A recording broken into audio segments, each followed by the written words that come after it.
আসসালামু আলাইকুম এভরিওয়ান। আজকের পর্বে আমি আপনাদের জন্য নিয়ে এসেছি খুবই সিম্পল কিন্তু অনেক টেস্টি একটা রেসিপি।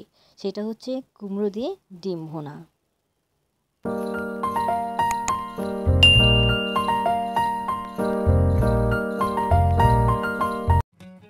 মিষ্টি কুমড়া আর ডিমের রেসিপি আমার রান্না করতে প্রথমেই লাগবে আমার ডিম, আর আমি এখানে 3টা ডিম কিন্তু সিদ্ধ দিয়ে ভেজে নিচ্ছি। উত্তরবঙ্গের অনেক মানুষেরাই কিন্তু ডিম আর মিষ্টি কুমড়ার ঘাটিটা খেয়ে থাকে এবং অনেক জেলাতেই কিন্তু এই রেসিপিটা খেয়ে থাকে।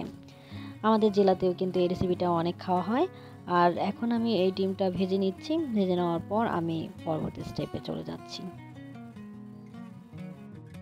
এখন চুলায় একটা প্যান বসিয়ে দিয়েছি, এতে দিয়ে দিয়েছি কিছুটা পেঁয়াজ, দিয়ে এখন আমি এটা ভেজে নেব। বেশি ভাজতে হবে না, জাস্ট একটু কালার চলে আসলেই আমি মশলাগুলো দিব।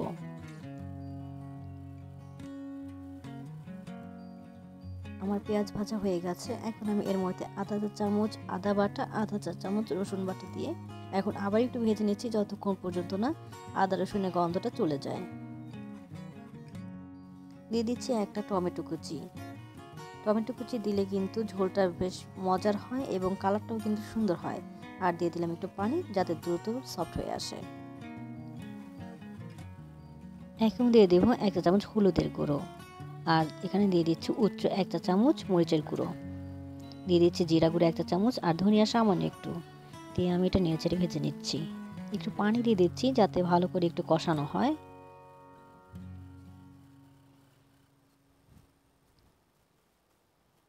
ঢাকনা দিয়ে দিলাম যতক্ষণ পর্যন্ত না শুকিয়ে আসে। আমার মশলাটা কিন্তু কষানো হয়ে গেছে। এখন আমি এর মধ্যে দিয়ে দিচ্ছি মিষ্টি কুমড়া, আর এটা আমি কিউব করে কেটে রেখেছি ছোটো ছোটো করে। আর আমার একটু আলু ছিল এর জন্য আলুটা দিয়ে দিয়েছি। এখন আমি এটা ভালো মতো কষিয়ে নেব। আর মিষ্টি কুমড়ার সাথে যে একটু ছোকলা দেখা যাচ্ছে এটাতে কিন্তু কোনো সমস্যা নেই, কোনো রকম তিতা লাগবে না। এখন আমি দিয়ে দিচ্ছি পরিমাণ মতো লবণ। লবণটা দিয়ে আমি তারপর আবারও নেড়ে চেড়ে নিচ্ছি।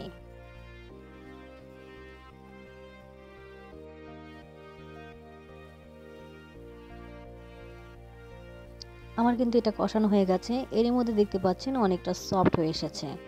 এখন আমি এর মধ্যে কিন্তু পানি দিয়ে দেব। দিয়ে দিচ্ছি প্রায় 2 কাপের মতো পানি। পানিটা দিয়ে এখন নেড়ে চেড়ে নিচ্ছি।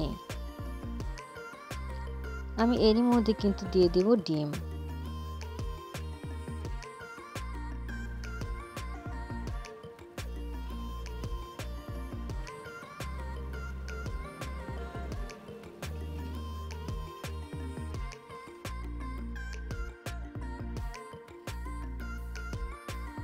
রান্নার এ পর্যায়ে আমি কিছুটা মিষ্টি কুমড়া এভাবে চামচের মাধ্যমে থেতো করে দিচ্ছি।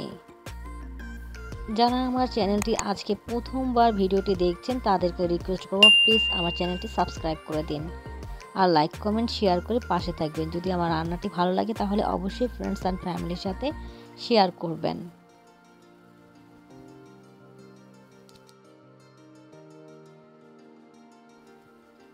এখন আমি এর মধ্যে 4-5টা মরিচ দিয়ে দিলাম। মরিচটা আমি মাঝখান থেকে ফেলে নিয়েছি।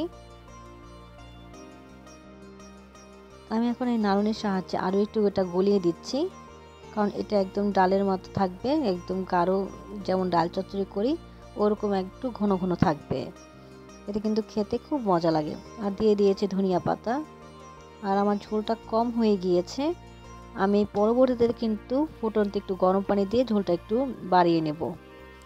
তো আমি গরম পানি দিয়ে কিন্তু ঝোলটা বাড়িয়ে নিয়েছি, আর এটা 5 মিনিটের মতো আমি জাল দিয়ে নিয়েছি। আর সবার শেষে দিয়ে দিলাম একটু গরম মশলা, এটা সামান্য একটু দিয়েছি। এখন আমি নামিয়ে ফেলবো।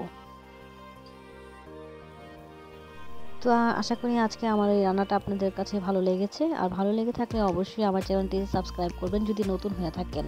আর পুরান হয়ে থাকলে লাইক কমেন্ট শেয়ার করে পাশে থাকবেন। আজকে এ পর্যন্তই। আল্লাহ হাফেজ।